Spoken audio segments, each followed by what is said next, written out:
Deuxième partie de l'histoire de la dame qui m'a contacté hier à 1 h du matin.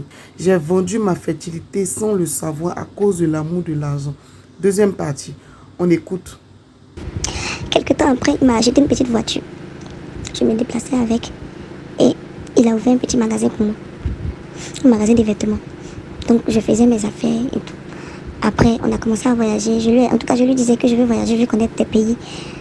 Il a commencé à me faire voyager. On voyageait ensemble. On voyageait ensemble. Souvent, même étant ensemble, sa femme l'appelait, il décrochait pas, il coupait. Souvent, il décrochait et puis il disait qu'il est occupé et tout. Elle lui envoyait même des messages pour lui demander pardon qu'il rentre à la maison. Moi, c'était pas mon problème. Tout ce que je voulais là, c'était ça. Avoir quelqu'un qui allait s'occuper de moi.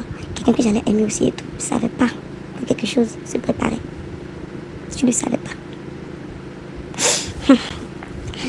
Un jour, il a dit qu'il devait voyager pour aller faire des affaires. Et il est parti. Lorsqu'il est parti, bon, en tout cas, je ne l'ai pas accompagné à l'aéroport. Il est parti. Le lendemain, il ne m'appelle pas. Je le contacte. Ça ne passe pas. Je fais tout, ça ne passe pas. Ça ne passe pas. Ça ne passe pas. Je ne sais pas comment ils ont su. En tout cas, mais on m'a contacté pour me dire qu'il y a telle personne. Si je connaissais une certaine, et puis la personne, ils ont dit son nom. J'ai dit oui, je le connais. On dit que la personne a fait un accident. Que la personne est restée. Il avait fait un accident et il était décédé sur le champ. J'ai pleuré toutes les larmes de mon corps. J'ai pleuré toutes les larmes de mon corps. Je suis partie à la banque. Je suis arrivée là-bas. J'ai vu sa femme là-bas. Sa femme aussi me connaissait. Ils ont commencé à m'insulter, toute sa famille. J'ai regretté pourquoi j'étais partie là-bas. Ils ont commencé à m'insulter, m'insulter. Jusqu'à...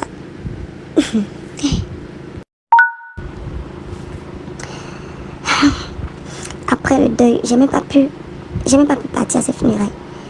J'ai pas pu partir dans sa maison là-bas pour aller pleurer. J'ai pas pu faire quelque chose. Jusqu'à... Ils l'ont enterré rapidement. Après ça, je n'arrivais plus à m'en sortir. Parce que il y avait le loyer. C'était une maison vraiment chère. Je ne pouvais plus payer. Et j'étais pas aussi mariée avec lui pour qu'il me laisse un héritage. Rien. J'ai dû quitter la maison. J'ai vendu ma voiture pour me prendre un petit studio. J'étais dans le studio un peu. Et le magasin aussi m'aidait. Mais après, les choses ont commencé à être difficiles. Rien ne marchait. Rien ne marchait. Rien ne marchait. Le marabout m'a appelé pour dire qu'il a besoin de sperme. Il a besoin que je fasse un autre sacrifice, que je lui envoie du sperme. J'ai dit qu'actuellement là, je suis dans les soucis, je suis dans les problèmes. Et puis j'ai arrêté cette vie-là. Il dit que si je ne fais pas ça, toutes mes choses vont s'écrouler. Je lui ai dit si c'est ça là, c'est que les choses n'ont qu'à s'écrouler parce que je ne vais plus reprendre ça. Parce que j'ai changé de vie, je ne vais plus faire ça. Une semaine après, je suis à la maison, on m'appelle pour me dire que mon magasin a brûlé. Je n'avais plus rien. Pas de famille. Je n'avais plus rien. J'étais obligée de contacter mes amis encore. Je leur ai dit voilà, pour leur demander de l'aide. Elles ont dit que si elles devaient m'aider là, je devais faire ce qu'elles font là. La prostitution. Je leur ai dit que moi je ne pouvais plus faire ça. Elles ont dit que si c'est ça, elles ne peuvent pas m'aider. Donc j'étais seule. Et un jour, j'étais assise à un arrêt de bus, j'étais en train de pleurer. Et un monsieur qui était en train d'évangéliser, il m'a vu. Il m'a demandé pourquoi je pleurais. Je lui ai dit que je traversais des moments difficiles.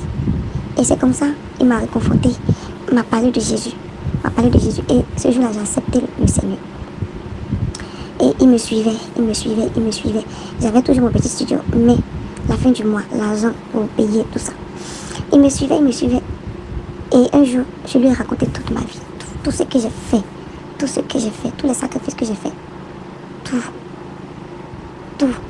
Il m'a présenté à son père spirituel, à son pasteur. Ils ont fait ma cure d'âme, ils ont fait ma délivrance. Et là, je cherchais maintenant du boulot. Et un jour, j'ai dit à mon pasteur comme ça que je cherchais du boulot.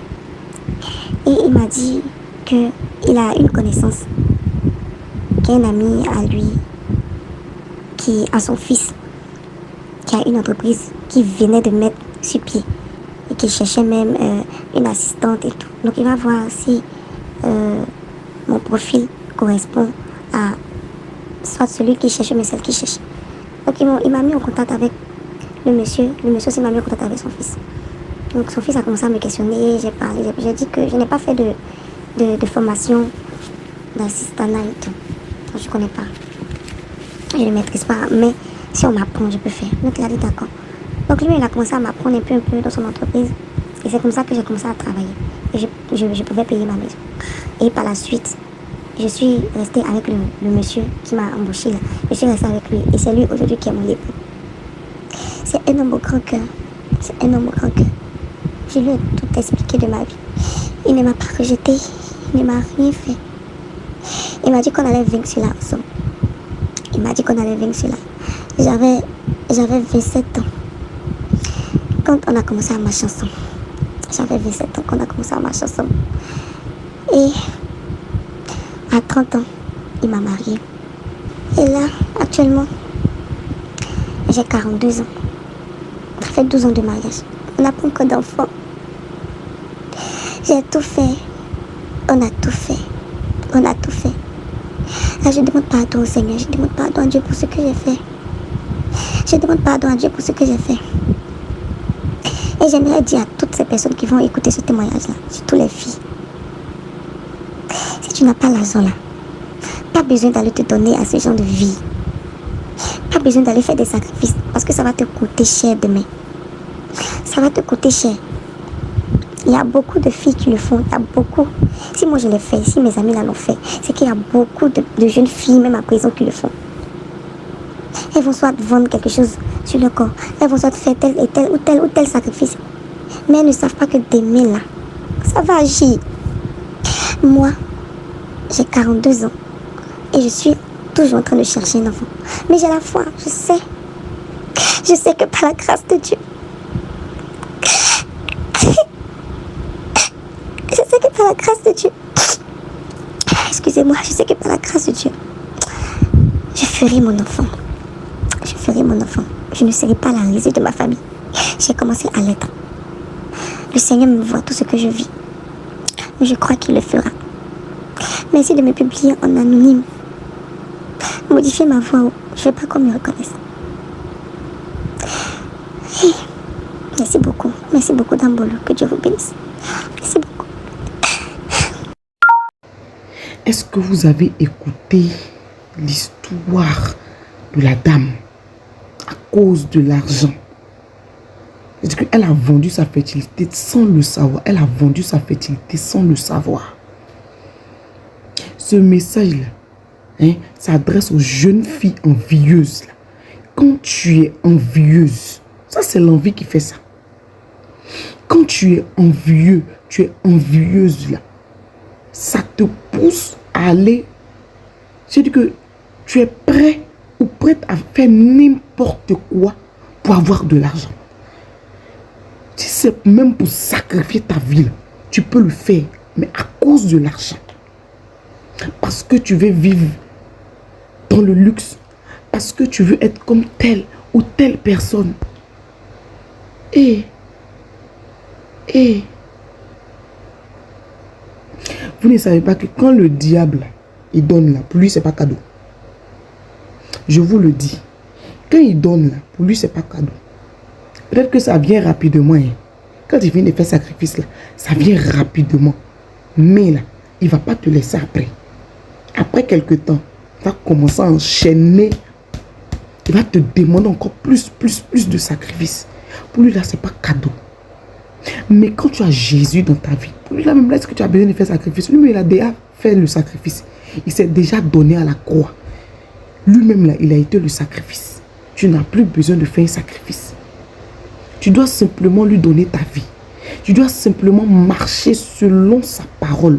Tu dois seulement avoir une vie de prière, seulement avoir une vie de consécration, une vie de méditation. C'est tout. Ce n'est pas une affaire où tu vas aller faire un sacrifice, où tu es obligé d'ôter la vie à quelqu'un, ou même tu es obligé d'aller t'arrêter à un carrefour pour te laver, ou même pour casser des œufs, ou même pour casser un canari. C'est quoi tout ça là? C'est quoi? Il n'y a rien dedans. Il n'y a rien dedans.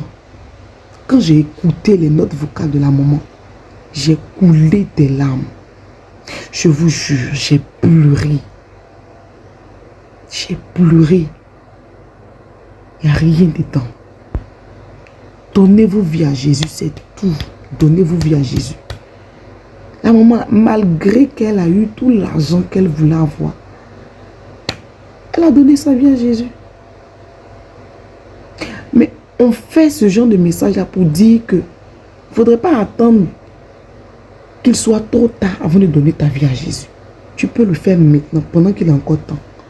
Pendant que tu n'as pas encore gâché ta vie, ou bien pendant que tu n'as pas encore fait quelque chose qui n'est pas bon. Il faut déjà donner ta vie à Jésus. C'est très important. Famille, que le Seigneur nous bénisse. N'oublie surtout pas de partager, t'abonner et de commenter.